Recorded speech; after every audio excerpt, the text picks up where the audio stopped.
Munster edge a titanic battle with URC favourites Leinster. My name's Mark, let's talk rugby.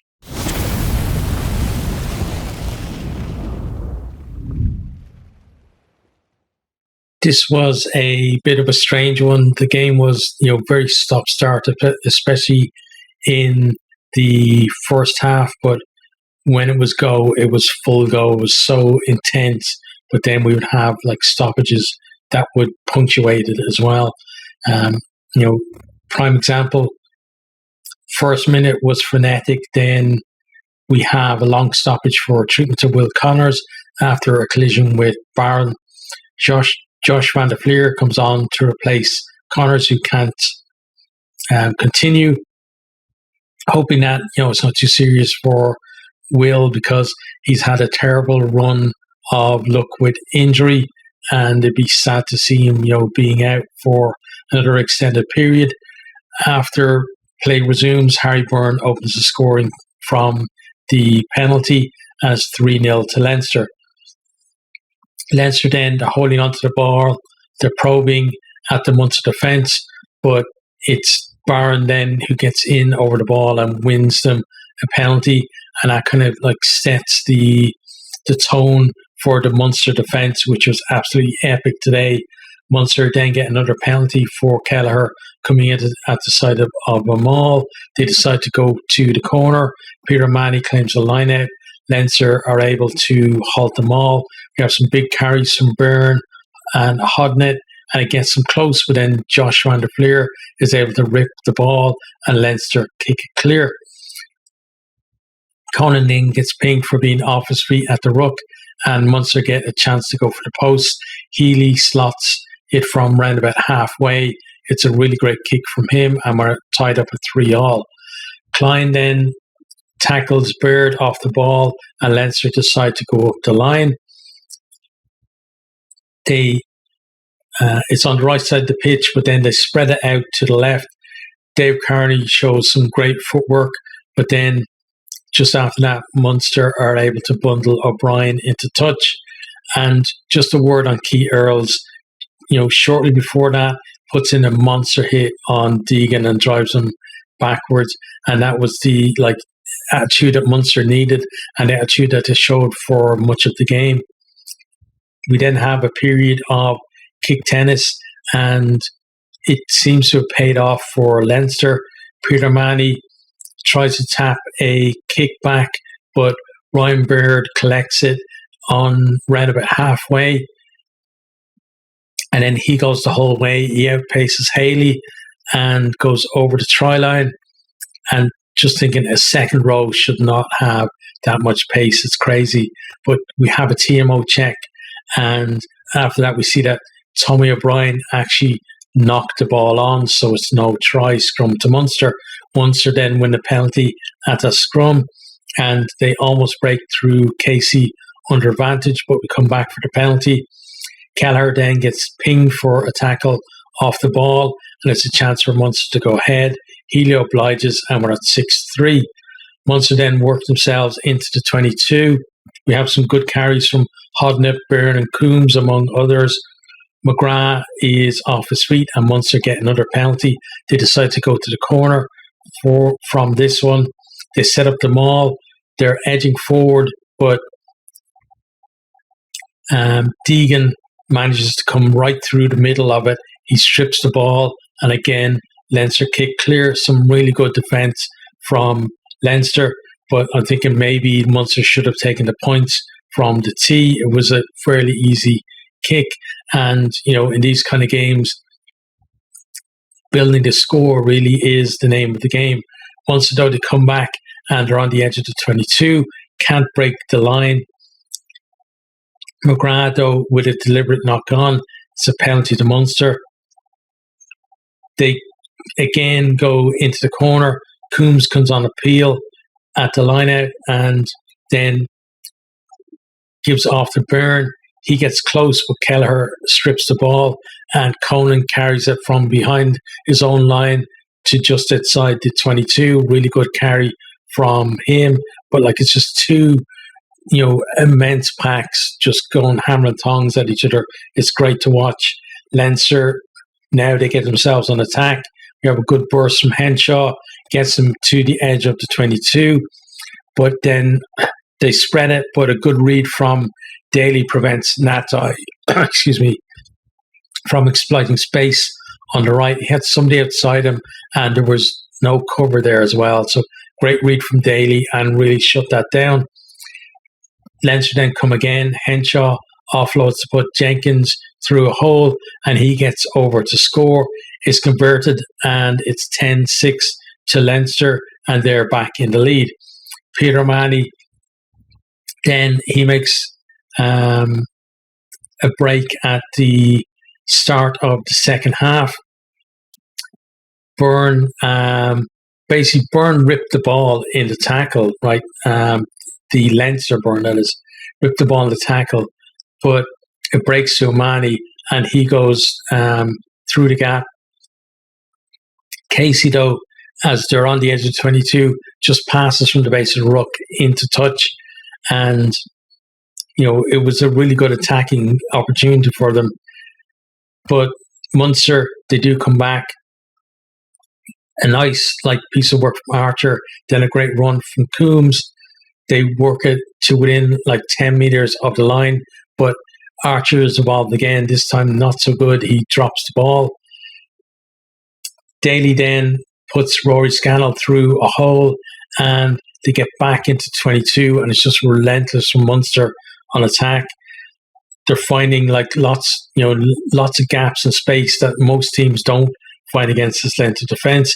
To get themselves to 5 metres out, they go to 1 out carries. Then Frawley's pinged for offside, and they've got another penalty. They decided they're going to tap the penalty rather than kick for the post.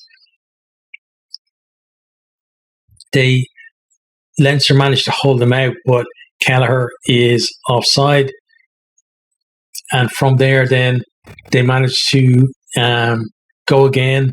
Byrne powers over to score under the post. Crowley converts this one as Ben Healy has had to go off, and it's 13-10. Munster back in front, and their pressure finally paying off after all that time spent in that Leinster 22. Then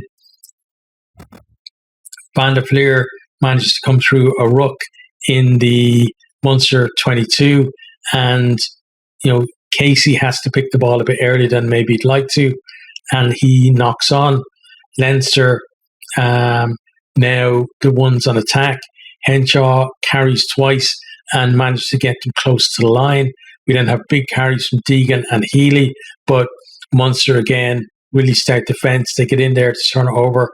Byrne clears, and they're able to kick it, Byrne turns it over, and then they're able to kick it clear. Byrne had an immense game for Munster. He's kind of been quiet by his standards in recent times, but really back to form in this one, winning those turnovers, being a nuisance at the breakdown.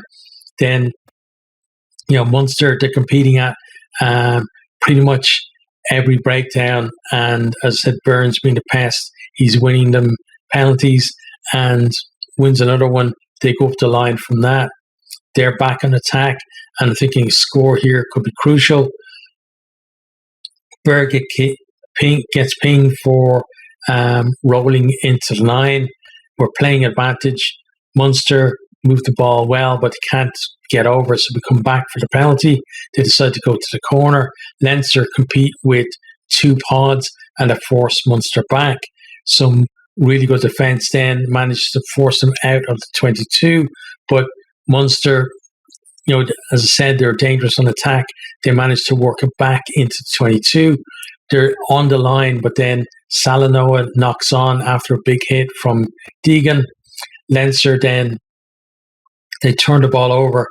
Tommy O'Brien outpaces Byrne and Haley from a kick downfield. Looks like he might actually score under the post as the ball is going over the try line, but Haley does really well to come back and forces him to knock it on over the line. It's a goal line dropout. Really good covering defence from Haley there. Leinster then come back at them. Some strong carries from Baird and Conan, and then Cian Healy as well. It gets them like 1 meter from the line. Joe McCarthy gets over and just about touches down. It's like, really great drive from him against stout Munster defence. It was like, it was a Keith Earls, but then 2 forwards as well behind him, and he was able to drive over. We have a TMO check for, if there's any reason not to award a try, because Frank Murphy said that he's already seen the grounding and everything's fine. So tries awarded. Frawley, though, misses the conversion, which actually turns out to be crucial. It wasn't like, that difficult a kick. And it's 15-13. Leinster are back in front, but would have really loved the cushion of those extra 2 points. The frenetic pace, though, is taking its toll. Coombs knocks on and up and under that, would have expected him normally to take. And we have a little break again in the play. We see plenty of hands on knees from both teams. Leinster are looking the slightly fresher of the two teams, though. And at this stage, they're beginning to pin Munster in their own half. They're forcing errors and they're kicking well. It looks like kind of this standard Leinster thing of being able to, just have that little bit extra to close out the game and win tight ones like this. But then, they get in position. We have a great hit from Henshaw on Earls, gets him a scrum in a promising position. Leinster then win a penalty from the scrum as they are beginning to turn that screw. They go up the line from the penalty, and Baird claims the line out. The maul gets halted by Munster, but it's feeling very ominous that this is what Leinster do. This is maybe when they're going to score the try that's going to win it for them. But Munster again turn them over brilliantly, and then they're able to work their way back upfield. They're the ones on the attack now, looking to get that score that would win it for them. Game is just seesawing one way and the other to get themselves into the 22. They set up the drop goal, and Crowley just slots it with aplomb. It's 16-15. We've only got a couple of minutes left. Then Harry Byrne, from the kickoff, he hesitates just slightly, causes his entire team to go offside from the kick, and it's a scrum back for Munster. Munster now, all they have to do is get the ball in and out, retain it for a while, and get it off the pitch. Leinster know this, so they put pressure on in the scrum. Kendallin does really well to pick from the back of a retreating scrum and carries really well over halfway. They then go through a couple of phases. The clock goes into the red. Casey kicks it off the field. Absolutely brilliant performance by Munster and a well-deserved win. 16-15 is our final score. Now let's have a quick look at the stats from the game. So starting with attack, tries 2-1 for Leinster, but Leinster, honestly would have needed, obviously a third try to really close the game out. They weren't able to do it, but that was credit to Munster for such amazing defence from them.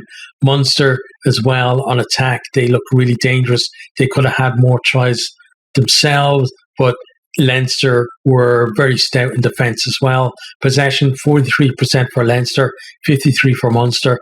Munster just holding on to that ball in crucial periods, building that pressure, not allowing Leinster to establish any kind of dominance in the game at any point. Clean breaks then, 4 for Leinster, 2 for Munster. Munster thought the scramble was really good when Leinster got in behind them, especially that one where Haley gets back to force Tommy O'Brien to knock on. We'll look for all the world that he was going to score a try that could have sent him to the final. Defenders beaten 21 each. Both teams, really stretching the opposition defences and making those half breaks. Offloads 3 for Leinster, 16 for Munster. Munster's game has evolved so much over the season. We've seen like that new attacking system bed in now. Like it really is, almost second nature to the players. Offloads really helping them just to deny Leinster any kind of in at a lot of rucks. Like Leinster, were trying to do at Munster, what Munster were doing to them in terms of getting in there at the breakdown, slowing down the ball, competing, making them commit more players and also turning the ball over. But Munster were moving the ball out of contact and making sure that Leinster couldn't actually do that. Onto defence then, territory 44% for Leinster, 56% for Munster. Munster had long periods in the Leinster half and, they weren't scoring tries other than obviously the one that they did get from Byrne.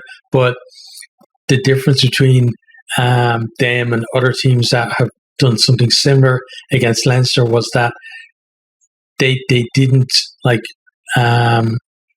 they didn't allow Leinster then to take the opportunities that they created, which normally is what Leinster do. They soak up the pressure and then they hit you and they score the tries. But Munster were just completely denying that. Number of tackles, 251 to 173. 173 from Munster. That's already a pretty high defensive shift from them. But also managed to make Leinster make 251 tackles. That is, I would say, by a long way, probably the most tackles Leinster team had to make this season in the URC. Missed tackles then, 21 each. Tackle success, Leinster up at 92, which is an outstanding defensive performance. Munster at 89, which is it's good too, like it's above average. Average you would expect kind of 85 to 87, kind of around that area. Turnovers 1, 10 for Leinster, 7 for Munster. I think Munster won, at the end of the day, some really crucial turnovers. Leinster, twice on their own line, were able to strip it off Munster as well. Both teams, as said, the game was just so, back and forth, and turnovers really played a big part in that. On to kicking then. Kicks retained, 2 for Leinster, 0 for Munster. But Leinster, I think with their kicking game, Munster handled it very well today. I felt there were times when it looked like, Leinster were going to win the kicking battle, but Munster were able to make sure that even when they did get a little bit of an edge there, that they weren't able to take full advantage of it. Kicking success, I'll say it in every video from the URC, this is an absolutely BS thing to have there because it's obviously wrong. They weren't both zero kicking success, so I don't know why the hell that is on there. Penalties conceded, 11 for Leinster, 5 for Munster. Munster did so well.